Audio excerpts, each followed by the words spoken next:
কপালত যদি লিখা আছে এদিন নিশ্চয় ভাল হ'ব, কিন্তু আপোনালোকৰ কপালত যদি লিখা থাকে আপুনি যদি কাপোৰ কানি উৰি শুই থাকে, আপোনালোকক ভগৱানে ঘৰৰ পৰা উলিয়াই নি, আল্লাই ঘৰৰ পৰা উলিয়াই নি আপোনালোকক সঠিক ৰাস্তা বা সেই সিংহাসনখনত বহুৱাব নেকি আপুনি যদি কষ্ট নকৰে?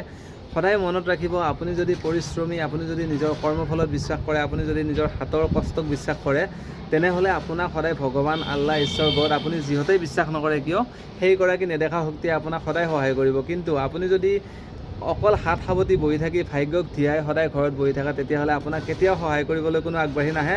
আপোনাৰ জীৱনটো তেনেদৰেই থাকিব যিদৰে আগতে আছিলে আৰু ভৱিষ্যতেও থাকিব আৰু বৰ্তমানেও আছে। গতিকে আমি জীৱনটো সলাবলৈ হ'লে যি কৰিম বুলি ভাবোঁ এতিয়াই কৰিব লাগে, আৰু যিকোনো কাম এটা আপুনি হাতত লওঁতে বা যিকোনো এটি পদক্ষেপ লওঁতে আমি এতিয়াই কৰিম বুলি ভাবিব লাগে বা আজিয়ে কৰিম বুলি ভাবিব লাগে, কাৰণ কালি কেতিয়াও নাহে।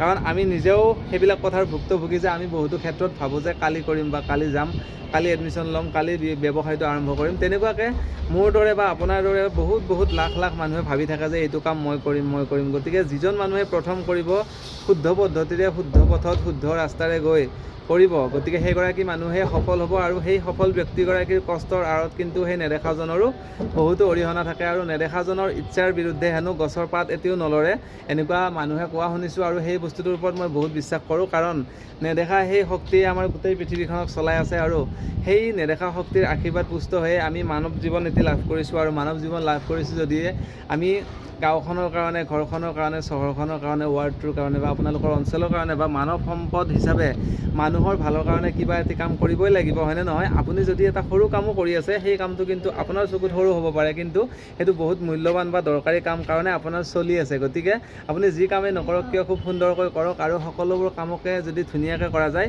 সেই কামটোক মানে ডাঙৰ স্কেলেবল বিজনেছ বনাব পাৰি। আৰু আপোনালোকে জানে আজিকালি সকলোবোৰ কামৰে বহুত মূল্য আছে, কাৰণ সকলো সময়তে কিন্তু আজিকালি কাম কৰা মানুহ পোৱাটো বহুত টান, আৰু যিকোনো কাম মেচিনে কৰিব নোৱাৰে, যদিও বা আধুনিক মেচিন বহুতো ওলাইছে। গতিকে নিজৰ কৰ্মসমূহ খুব ধুনীয়াকৈ কৰক আৰু কৰ্মফলত বিশ্বাস কৰক, আৰু তেতিয়াহে আপোনাক ধৰ্মই সহায় কৰিব। কিন্তু আপুনি যদি অকল হাত সাৱটি বহি থাকি ভাগ্যত বিশ্বাস কৰি মোৰ ভাগ্যত যি আছে সেইটোৱে হ'ব, মোৰ কপালত যি আছে সেইটোৱে হ'ব, বা মোৰ হাতৰ ৰেখাত যি লিখা আছে সেইটোৱে হ'ব, ঠিক তেনেকুৱা কথা নহয়। গতিকে এটা কথা মোৰ ফালৰ পৰা স্পষ্টকৈ ক'ব খোজোঁ, যিসকল মানুহৰ দুৰ্ভাগ্যক্ৰমে হাতখন নাই তেওঁলোকৰো কিন্তু ভাগ্য আছে, আৰু তেওঁলোকৰো কিন্তু ভৱিষ্যত আছে। গতিকে আপোনালোকে ভাগ্যক ধিয়াই নাথাকিব। হয়, ভাগ্যই আপোনালোকক বহুতো সময়ত বহুতো দিশত আগবঢ়াই লৈ যোৱাত সহায় কৰে, কিন্তু আপোনাৰ কৰ্মফল আৰু কষ্টৰ পিছতহে আপোনাক ভাগ্য সহায় কৰিব। গতিকে আপুনি প্ৰথমে নিজে মানে নিজৰ পদক্ষেপটি লৈ আগবাঢ়ি আহক। প্ৰথমে আপুনি নিজে সাজু হওক, তাৰপিছত আপুনি ভাগ্যৰ ওপৰত বিশ্বাস কৰক। ভিডিঅ'টি ভাল লাগিলে শ্বেয়াৰ কৰিব। শেষলৈকে চাই থকাৰ বাবে বহুত ধন্যবাদ।